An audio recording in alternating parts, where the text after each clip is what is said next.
Hello you guys and welcome back to TechPress, the channel where you solve your tech problem fast. Today we'll be giving you the ultimate guide to mastering Asana as a beginner in the 2025. So first of all, let's understand the Asana hierarchy. I'm not going to be focusing a lot into how to create an account because it's actually going to be really easily. If you wanted to see how we can get started with an actual Asana account, you have the link down below in the description to get started. So the first thing to do, of course, is to understanding the hierarchy of Asana. To use Asana effectively, you must understand a simple organization pyramid.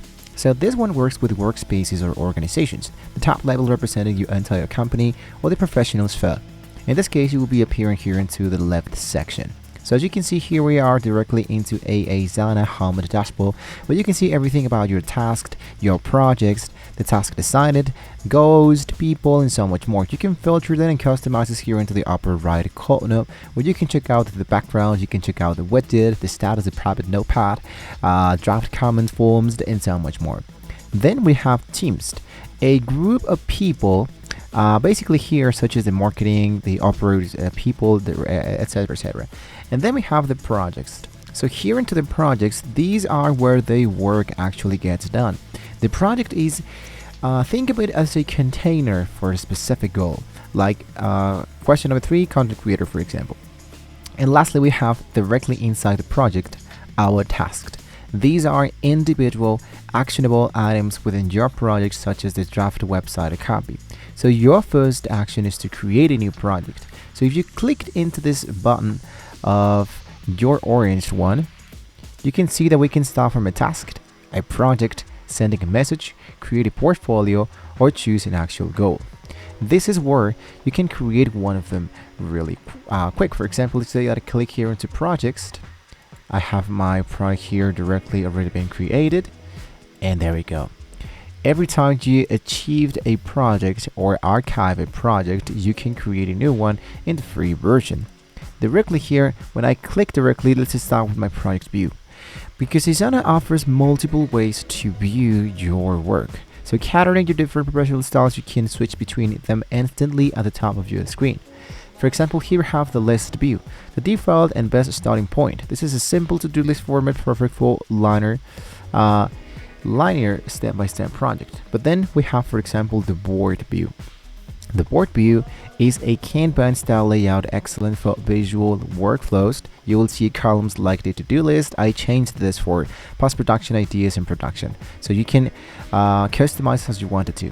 And then, for example, is the calendar view. The calendar view is that essential for managing deadlines, showing all the tasks loaded in the timeline. So for your very first project, we recommend starting with a list view, which is much more faster, and you can always change back directly here into Asana. Then we can define and detail your task professionally. So we can start adding your task to the list, keep the name action oriented.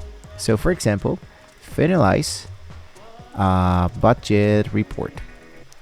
Then my draft should be created here in no time. When you clicked into one task that you have just generated, you can open the detail pane. This is where you can transform a simple idea into an organized professional action theme or item. So here what you can do is to change the assignee. Always assign it to the task to one person, yourself or a colleague. You can choose the due date, let's say for example for tomorrow, and the description. You can use this space for context, list, and ghost. And lastly, the attachment. You can drag and drop any necessarily files directly into the task. So I'm going to close this, and we can now start to use sections for organizations. In the list view, you can create sections to group related tasks. For example, if you're managing a product launch, you can have sections titled phase 1, which in this case is drafts. So I can change this for my first element, let's say research. Right, and the second one, which is post-production, I can double click into it and I can change this for development. And phase 3 could be, for example, launch. So you can customize this as you are creating your task, and you can start by organize all your stuff, right? So once you finish with this professional way, I'll simply type a section name and hit enter to the creative divider. So this visual breaks up your long list of tasks, and you can change this from boards, and you can see how it actually looks. Personally, when it comes to finishing tasks, it would be much more easier just to drag and drop stuff. For example, from research, we have now enter the development mode and then go for the launch, and there we go. So this is the professional way to start using Asana. So by understanding the core hierarchy, choosing the right view, and detail your task with Asana's and due dates, you can quickly build an organization system to start working directly here into Asana. So if you find this video helpful, guys, don't forget to like the button, subscribe to TechXpress for more fast and easy tech solutions. Thank you so much for watching the video. If you have any question, you can let us know in the comments below. And hopefully, guys, we can all see you next time.